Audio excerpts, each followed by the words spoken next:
नमस्कार दोस्तों। आज मैं आपके कमेंट्स को रीड कर रहा था तो मैंने देखा आप में से कई सब्सक्राइबर्स ने डोगा सीरीज को शुरू करने की मांग की है। तो मैंने सोचा क्यों ना आज डोगा सीरीज की कॉमिक्स ही कर दी जाए। तो दोस्तों आज पेश है डोगा सीरीज की पहली कॉमिक्स का रिव्यू। तो चलिए दोस्तों शुरू करते हैं। वो समस्याओं को हल नहीं करता, उन्हें जड़ से उखाड़ता है। इन आँखों ने देखा इंसान और इंसानियत का विभत्स रूप, घृणा और दरिंदगी का नंगा नाच। कुत्तों की तरह नोचे जाते हैं इंसानों के जिस्म। और अब कानून तोड़कर मैं करूँगा कानून की हिफाजत, बनाऊंगा खुद का अपना कानून। जो अंधा नहीं होगा, जो अंधा नहीं होगा। दर्द का ऐसा तूफान था उसके सीने में जो ज्वालामुखी बनकर फूटा। चंबल उन दिनों छिड़ा था जबरदस्त दस्त निवारण अभियान। बीहड़ के डाकुओं की तलाश में पुलिस ने चप्पे चप्पे पर फैला रखा था अपना जाल। पर बीहड़ में दस्युओं की तलाश का काम ऐसा था जैसे भूसे के ढेर में से सुई ढूंढना। तूफान की तरह उड़ा रहा था दस्युओं का बादल। या दस्यु सरदार डाकू हल्कान सिंह के नेतृत्व में हल्कान हो के नारे लग रहे थे। हा हा हा। बीहड़ का शहंशाह हल्कान सिंह बीहड़ की तंग गलियों का बाग था। धगड़ धगड़ धगड़। डाकुओं का क्या भरोसा, कभी भी आ आकर टूट पड़े गांव पर। अरे डाकू डाकू भागो भागो, हल्कान आया रे। गांव में घुसकर गदर मचा दिया डाकुओं ने और तबाही मचाकर चल पड़ा बीहड़ों का शहंशाह। हा हा हा। और गांव से निकल भी ना पाए कि उनका स्वागत किया मौत के सोलों ने। बड़ा जबरदस्त जाल फैला रखा था पुलिस ने, धाम धाम। बुरी तरह फंसा था हल्कान दस्यु गिरोह। धुआंधार धूम धड़ाम करके भाग निकल रहा था दस्युराज हल्कान। अकेले ही बच सका दस्युराज हल्कान सिंह। इसी के साथ वो उछल पड़ा। उआ, उआ, चौंक कर उसने घुमाया अपना सिर। बच्चा, मस्तक पर पड़ी कुछ तलवटें कूड़े के ढेर में। ये कौन फेंक गया इसे? इंसानियत का कैसा रूप है ये? सोच क्या रहा है हल्कान? पुलिस चप्पे चप्पल फैली है। ये ही बचा सकता है तेरी जान। सचमुच बचा सकता है ये कचरे का डिब्बा। झपट कर उठा लिया उसने बच्चे को और तभी पुलिस पार्टी ने घेर लिया। हल्कान सिंह हथियार फेंक दे, आत्मसमर्पण कर दे। हल्कान रिवॉल्वर निकाल कर सटा दिया उस मासूम के माथे से। इंस्पेक्टर, रिवॉल्वर फेंक दो, नहीं तो इस बच्चे को खत्म कर दूंगा मैं। हथियार तो फेंके नहीं, मगर बेबस ही खड़े रह गए सबके सब। सभी पुलिस वाले बेबस थे। उआ, अबे चुप हो जा, क्या उआ उआ लगा रखा है? देखते ही देखते घोड़े पर चढ़ गया हल्कान और दौड़ा दिया घोड़े को उस शैतान ने पुलिस को धूल चटाने के लिए। हा हा हा। हल्कान को पकड़ना ही नहीं, मुश्किल ही नहीं, नामुमकिन है। बच्चा उसके लिए बड़ा किस्मत वाला साबित हुआ और ये बात हल्कान भी भली भांति समझ रहा था। वाह बेटा, तू तो नसीब बनकर आया रे। पर साले तू तो है कचरा ही ना, हराम की औलाद। चल पड़ा रही हो एक तरफ ऐसे कोने में, गली में आवारा कुत्तों की तरफ पल जाएगा। जो साला तबाह हो गया। अति संवेदनशील इलाके से गुजर रही थी रोडवेज बस, जहां पलक झपकते ही कुछ अप्रत्याशित घट सकता था। ओए, ये रोड पर पत्थर किसने रख दिया? बस में सवार थे यात्री भी। खबरदार, कोई अपनी जगह से नहीं हिलेगा, शूट कर दूंगा। टेररिस्ट, जहर भरा था उस आतंकवादी के स्वर में। बस को कच्चे रास्ते पर उतार दे ड्राइवर, वरना तेरी खोपड़ी उतार दूंगा। हिचकोले खाती बसें एक निर्जन स्थान पर जाके रुकी। सबको नीचे उतार दे लोहा सिंह। मौत की दहशत की सफेदी सबके चेहरे पर दिखाई दे रही थी। उतरो, कोई हंगामा नहीं करेगा, कोई आवाज नहीं। पंक्तिबद्ध खड़ा कर दिया गया सबको। नेता था शायद उनका जगीरा, और जगीरा समझ गया नेता का संकेत। मुंह खोल दिया अपनी AK-47 असॉल्ट चीनी गन, और सभी लाशों का ढेर लग गया। वहां पहुंचकर एक हाथ रुक गया जालिम का। जगीरा, नेता का संकेत पाकर अंतिम लाश भी गिरा दी दरिंदे ने। उसके बाद जमकर लूटा लाशों को। पास में काफी माल है। मोटा माल लेकर घूमने निकला था वो अपनी घरवाली के साथ। अंगूठी और चेन, वाह। और खड़ा हंस रहा था शैतान। हा हा हा। डाकू हल्कान सिंह की ये हरकत पुलिस को आतंकवादियों की हरकत लगनी चाहिए। सरदार, इसके मुंह में तो 2 सोने के दांत लगे हैं। उखाड़ ले लोहा सिंह, उखाड़ ले। हा हा हा। पत्थर से तोड़ डाले शैतान ने दोनों दांत थी। बेरहम कसाई थे सबके सब। सरदार, इस छमिया की अंगूठी में फंस गई है हीरे की अंगूठी।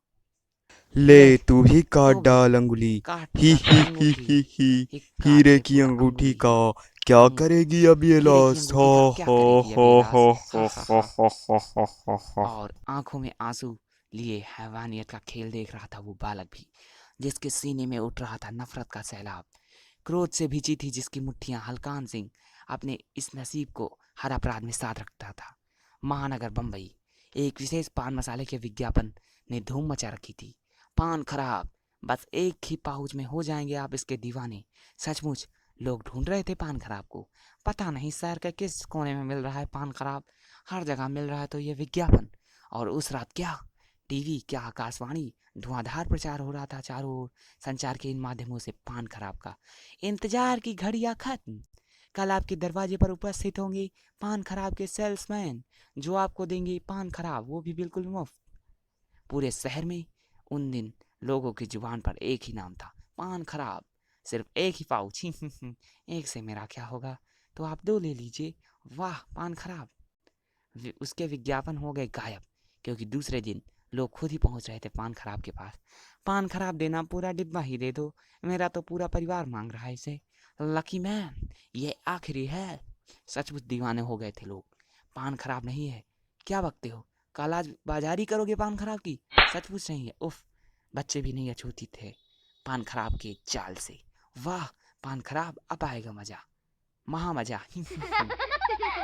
महानगर में पान खराब मसाले की धूम यूं ही नहीं मची थी। क्या खबर लाए हो लोहा सिंह, पान खराब ने तो जादू सा कर दिया है बम्बई नगरी पर।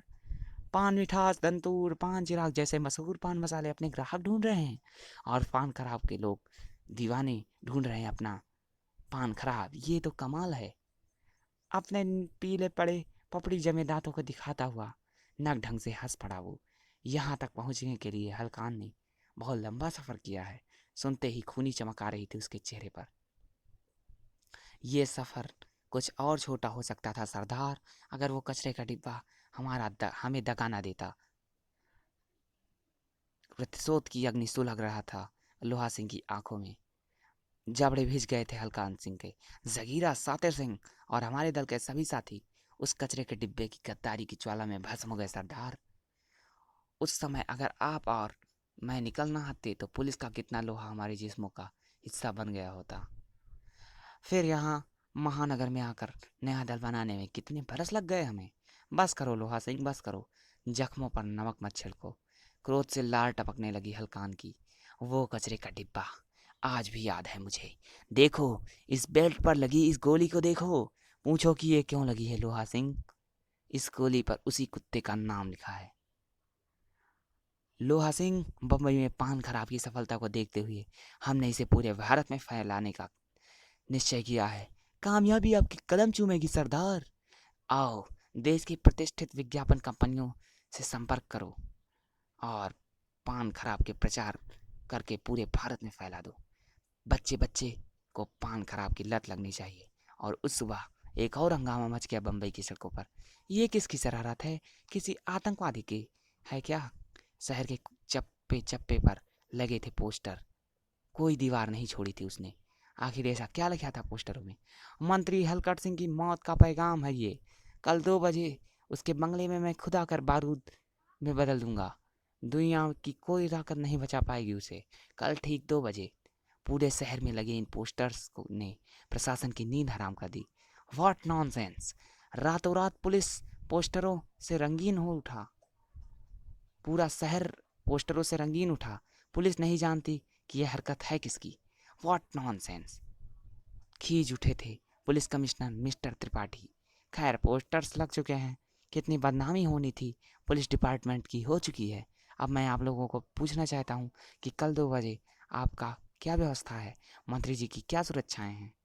सर, कहीं से किसी ने मजाक तो नहीं किया? What nonsense! इंस्पेक्टर, पूरे शहर को पोस्टर से रंग देने वाला इंसान मजाक क्यों करेगा? सर, मेरे विचार से कल मंत्री जी के निवास से 5 मील दूर तक कर्फ्यू घोषित कर दीजिए, ताकि हमें मंत्री जी की सुरक्षा देने में कोई दिक्कत महसूस ना हो। और अगर कथित हत्यारा कर्फ्यूग्रस्त एरिया में दिखाई दे तो फौरन गिरफ्तार किया जा सके। और इसी पल घनघना उठी फोन की घंटी। हेलो, हाँ मंत्री हलकट सिंह बोल रहे हैं कमिश्नर। ओह मंत्री जी आप, हमारी सुरक्षा के लिए क्या कदम उठाएं? What non? वो मैं मंत्री जी, कल 10 बजे से आपके निवास से 5 मील दूर तक कर्फ्यू घोषित कर दिया गया है और बस पुलिस कमिश्नर, इसके अलावा कोई दूसरी व्यवस्था नहीं करनी है आपको। What nonsense! मेरा मतलब ये आप क्या कह रहे हैं मंत्री जी? कर्फ्यू ग्रस्त एरिए 2 बजे के बाद तुम्हारा कोई पुलिसिया वहाँ नहीं होना चाहिए। कमिश्नर का आर्डर है ये। नॉनसेंस!